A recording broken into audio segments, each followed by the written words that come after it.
Hi, this is Heather Box, the co-founder and CEO of the Million Person Project. And the Million Person Project is a global project about love, storytelling, and connecting change makers. And I am here today, so excited to be here today with Jane Golden, who is the founder and executive director of the Philly Mural Arts Project. And she is joining us today to enter the conversation about personal storytelling. So thank you so much for joining us, Jane. And I'd love for you to just introduce yourself and tell us a little bit about Philly Mural Arts. Well, hi, and thank you for having me here today. I'm really honored and thrilled. So Philly Mural Arts. So we are an art program, a community-based public art program, totally devoted to making sure every citizen in Philadelphia has access to art. So we are a program committed to creating beautiful works of public art everywhere, but we're also very committed to making sure that vulnerable adults, young people, people in the behavioral health system, people across Philadelphia have access to art education programs, quality art education programs, because we really believe that art has a profound impact on people's lives, and we've seen that over 30 years. And our program has just grown and grown and grown to the point where we have almost 4,000 works of art. We've served almost 50,000 kids since back in the day in the late 80s. And now we're doing all this very innovative work. And I think we're really changing the genre of muralism. So it's like, what is muralism in the 21st century, and how can we apply it to critical needs facing Philadelphia and cities globally? Wow. Well, I can see why you've been doing this for 30 years. Your passion, I'm like getting so pumped up over here. And for me, I feel so lucky because last year I worked on a project in partnership with Philly Mural Arts, as you know, with Callie Curry, who is the artist known as Swoon. And together what we did was Callie and her team ran a program in Graterford Prison, in a rehab center for addiction, and in the reentry program that you guys run there at Philly Mural Arts. And in those three places, she did these amazing art therapy programs of people telling their stories through art and creating art and sharing stories together. And then I came in to support some of the members to really explore their personal story and their message for the world and hone that and be able to share that in an event that the program culminated in that you spoke at too, where 5 people got up and shared their moving personal story and how it connected to their message for the world. And it was such an incredible honor for me. I was blown away by Philly Mural Arts. I was blown away by the murals that are just all over the city, but I was also blown away by the level of commitment and flexibility that you guys have with your members, and how you guys are really invested in their transformation, and how you really meet people where they are, instead of creating an atmosphere that others enter into. That's so well said. Yes. Thank you. Yeah. Thank you. It's thrilling. Yeah. And so I would love to hear, what is your personal story in relationship to Philly Mural Arts and this work? Sure. I went to Stanford. I was a double major, fine art and political science. I was an artist who thought I'd go to law school, but I was also someone who came from a mural-friendly family. When I was young, my parents would show me pictures of murals created in this country during the WPA, or the work of the Mexican muralists. And so I always thought about art's social impact from the time I think I was like 10. And so when I got to Stanford, I was painting large and looking at the work by social realists. And I was also looking at the work of the Mexican muralists. And then I moved down to Los Angeles and saw glorious murals. And I got a job. I decided not to go to law school. I was painting. I found it fairly isolating. And I thought to myself, well, I would love to do a mural. And then one day in the LA Times, I read an article about the LA mural program called Spark, run by Judy Baca. And I applied first they told me I was past the deadline, and I just drove them crazy for like 3 months. I called every day, like, please, I want this grant. And finally I got a phone call and I heard someone say, we hope we never hear from you again. Like, stop calling us, but you have the grant. So I took my $300 grant and I ended up painting this mural in Santa Monica and fell in love with mural painting. Standing on that corner at Ocean Park in Maine, talking to strangers about the community, about politics, about their lives was so amazing. And like, I thought at the time, theoretically, everybody should have access to art. But I didn't really understand it till I stood there and was painting that wall. And then that mural turned into another mural, and it was this amazing experience. And I fell in love with mural making and decided not to go to law school. So then I became really, really sick. I have lupus, and I was told I wouldn't live long. And so I came back east to be with my family, and I started coming up to, and it was a terrible time. It was very, very depressing. I left friends behind in Los Angeles, and it was it's very distressing to suddenly have to accept your own mortality at a young age, because I thought, as many of us do when we're young, you think you're going to live forever. And my life had been a privileged life. And I don't think I really appreciated it till the moment that I was diagnosed. And so the only way you cope with that kind of serious illness is you have to figure out a way to make peace with it and learn from it and turn it into something that becomes a blessing. And so I didn't quite understand that as I was getting stronger. I understood it when I was hired to run this little art program for the Philadelphia Anti-Graffiti Network in 1984. And I started to work with the kids who were graffiti writers and work with community leaders who eventually became my mentors. And for the kids that I was working with, I realized that we had this great commonality. We loved art. We loved working outdoors. I recognized that they would be great mural painters, but they also felt really like outsiders. And I'm somebody who had never really seen my life that way, but lupus can be very disfiguring. And so I had both discoid and systemic lupus. And I suddenly felt very much like an outsider. And I had suddenly I had a new perspective about life. And I realized that together, both the kids and myself, that we could sort of heal each other in some strange way. We were vastly different and really similar. And around the love of art, we connected. And so I said for years, I used to say to people, art saves lives. And I think I said it, and later I realized this, because in some way, it really saved mine. And eventually, I started to get better and stronger and connect with these kids, and they informed me in so many ways. And I worked with the community leaders in neighborhoods where the only other visible city workers were the police. I mean, it was nothing except blight and drugs and violence and gray walls. And suddenly we came in with all our energy and excitement and enthusiasm and asked people, what do you want?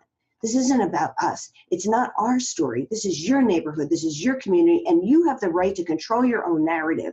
Let's work together. This is co-creating, co-collaboration. And together, we're going to envision something different for this community. And so the art became catalytic. It went beyond anything that I ever would have imagined. Because why? Because people saw their stories on walls. They were suddenly heroes. That's what murals do. They give people the dignity and respect they deserve. And I think this is why I respect what you do so much, Heather, because so much of this was about people's stories, giving dignity to what they had gone through, their struggles, their triumphs, their dreams, their aspirations. You are heroes. Your life counts.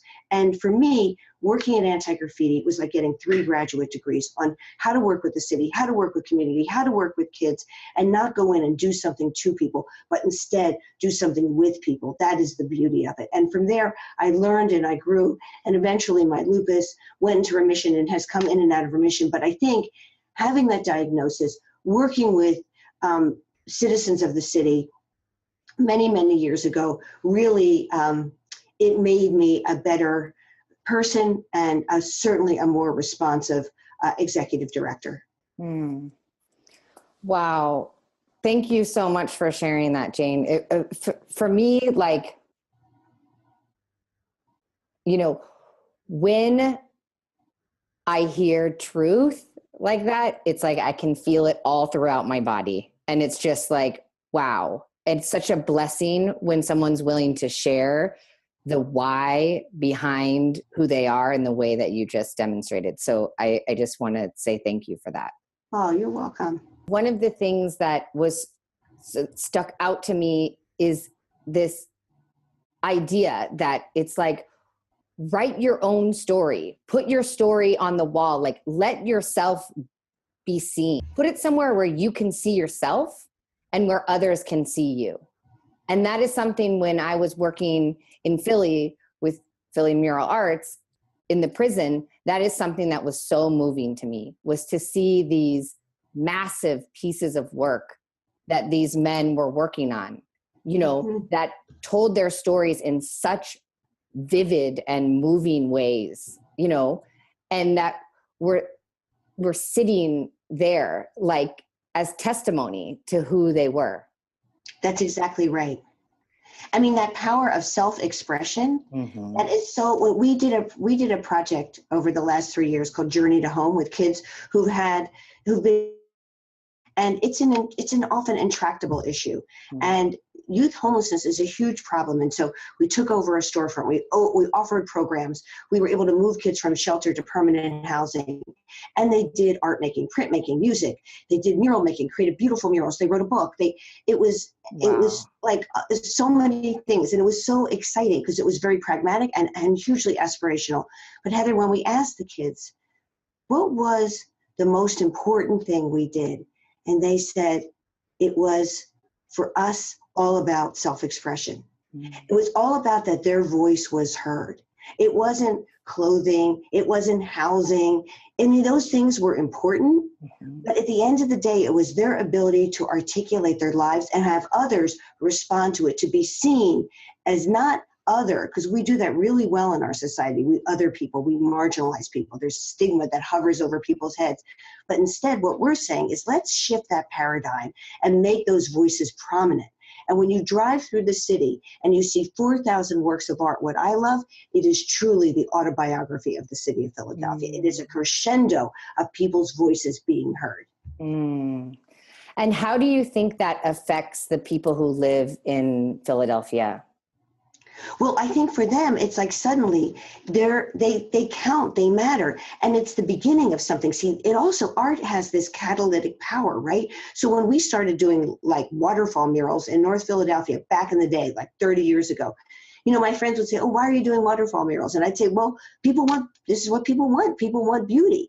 And so, but the waterfall mural, I said, this is deceptively complex because this is a political act because we're doing a mural and people are saying, wait a minute, I was part of that. Look at this filthy lot. We don't want this. We want something else. Let's work together to clean it up. Wait a minute. We want city services. Wait a minute. We want better programs. And so you start to see it's like the opposite of the broken windows theory. It's like success leads to success. And the murals became a sign that people cared and that things could change. It was a beacon, a focal point, and a catalyst for positive change.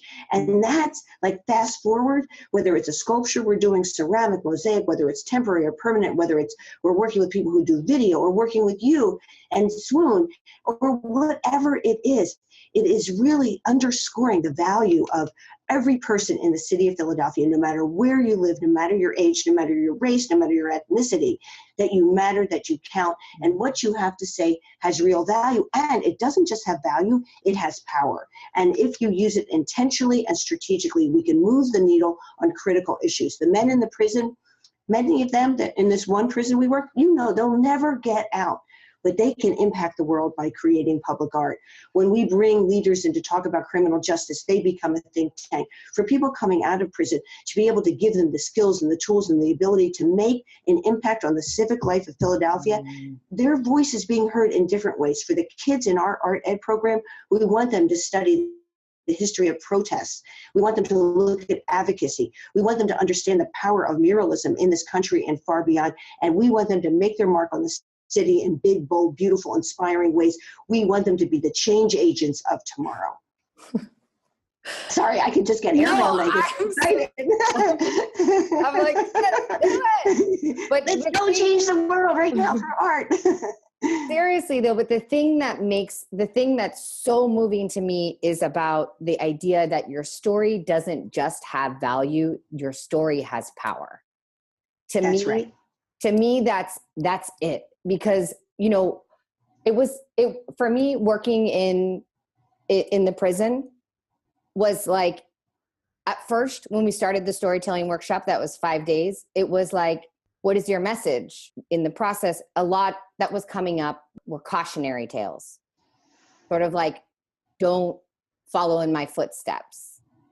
And I was like, that's not your story. Like, your story is not about what happened to you or what you did. Your story is about who you've chosen to be given that. And that is, why are you the way that you are? Why are you creating this beautiful art? What does it mean to you? Yes, it incorporates pieces of your history and the things you've done and the mistakes you've made and the things that have happened to you and the amazing things that you've done too, but your message lies in how you are in the world. And that was really, really important for me to articulate with the men, especially the men who are in prison for the rest of their lives, is to say, this story doesn't just have value inherently because you're a human. If you tell your truest story about who you are, there is so much power in that. There's the power for anything, That's right. for political change, to create a connection with someone that you may never know, for empathy, for motivation, whatever it is.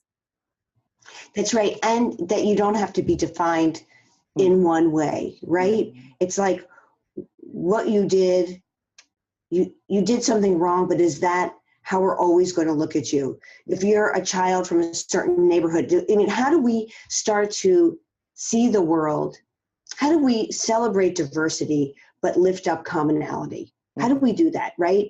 And how do we not see the world in terms of divisions and borders and boundaries, and that's them and this is us? Part of what we do is we do it through personal story because it's what humanizes us, right? Because it's not just that it inspires someone, but it also, to me, is somewhat life-changing because we relate, we connect, we bond, we have discussions, sometimes difficult discussions. I can think of some of our more difficult, complex projects that brought together groups that whose paths, not just they wouldn't cross, but they had overt conflict. And it was in listening to each other, in hearing the stories. The art making was almost secondary. That process, that wonderful process that now academics call social practice, that when we would sit in churches and rec centers, or now when we do have neighborhood meetings or community meetings and sit together and talk about our lives, that push and pull that leads to a tangible beauty on walls throughout our city, that's the magic of it. And it starts with that story.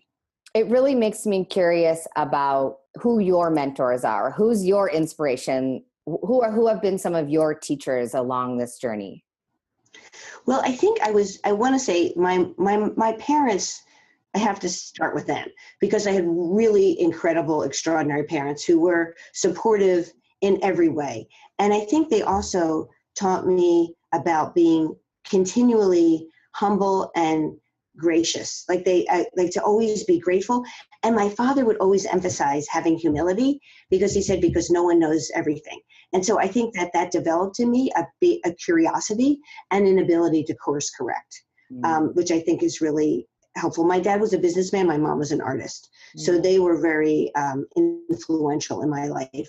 And I think that over the years of working in city government, there have been certain people who have been extraordinary role models and mentors for me, from block captains and community leaders to a woman who was the managing director. I mean, they've had a lot of influence on me. And then, there have been, different artists and change makers in the world, that I just really, I think about, am inspired by. And the woman who gave me the first grant to do a mural, Judy Baca, who is this extraordinary muralist and worked with, young people in East LA. And I mean, like she was so tenacious and just determined. And I think that I always am learning from people all the time. And I'm really drawn to people who they don't just talk about issues, but they get out there and they do the work. I'm a very transactional person. I mean, I just, whatever we say we're going to do, we need to do. We need to keep our word. We need to move forward. We're working in a way, even though the city money is just a small part of our overall budget, I feel like we're all public servants working on behalf of citizens in the city. So we work hard, we're tireless, we're advocates. And I think that it's always, and this is the other, I'm always looking too at people who are entrepreneurs, like social entrepreneurs, because I feel like we endlessly have to embrace innovation and creativity, because you know what? Our traditional interventions will fail us. They just will. They always do. And so in order to crack the code, we have to be continually sort of relentless and inventive and embrace creativity. And that to me is so important. So I have an eye out for who are the innovators like worldwide who are doing really good things. Wow. Yeah. And so one of the last questions that I have is around this idea where you said, humility has given you the ability to course correct. And that was something, that was really, for me coming into the project in Philly, I wasn't familiar with the way that you all worked. And I was hesitant to come into a project, to go in to a prison and a reentry program and a rehab center. I knew I was part of a bigger project, but I didn't want to be flying in for a minute, working with someone and then getting out. I wanted it to feel like a partnership. And that was something that when I was talking with you guys and Callie, that was something that I was really emphasizing. And one of the things that I was so struck by the way that you work is this sort of ability to course correct, this ability to listen in the moment. And even though you're a big organization, to be able to say, great, we have more time for this now. We heard what you said.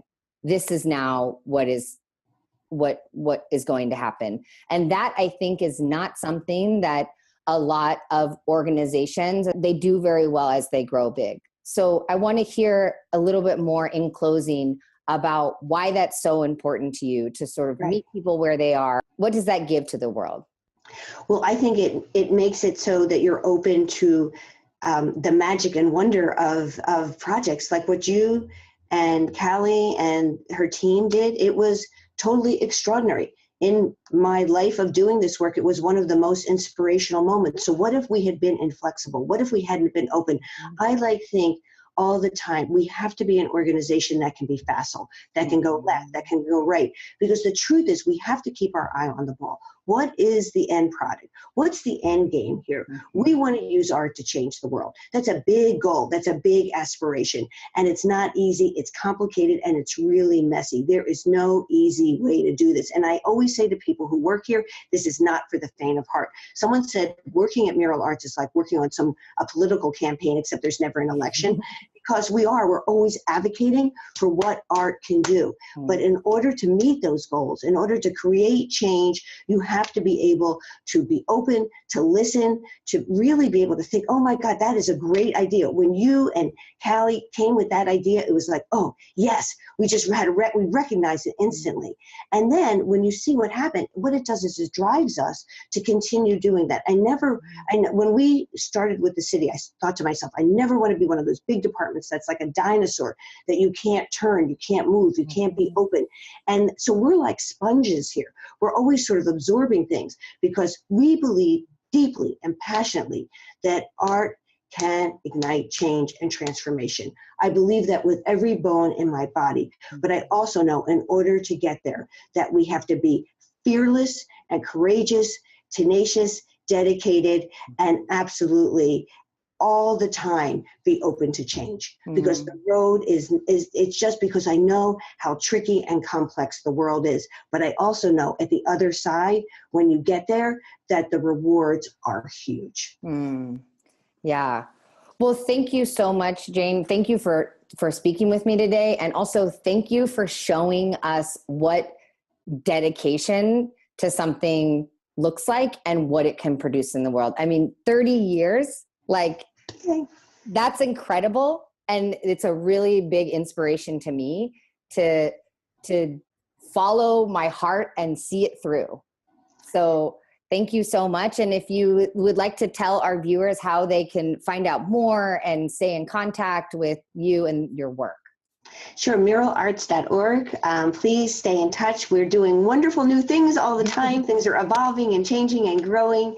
And Heather, thank you. I'm so happy to have met you, to work with you, and to be part of your organization. It's so exciting, and I believe deeply in what you're doing. And we try to put it to work, people's stories, every day at Mural Arts. Cool. Well, thank you so much, Jane. Thank you. And thank you, viewers, for tuning in, and we'll see you tomorrow. Bye. Bye.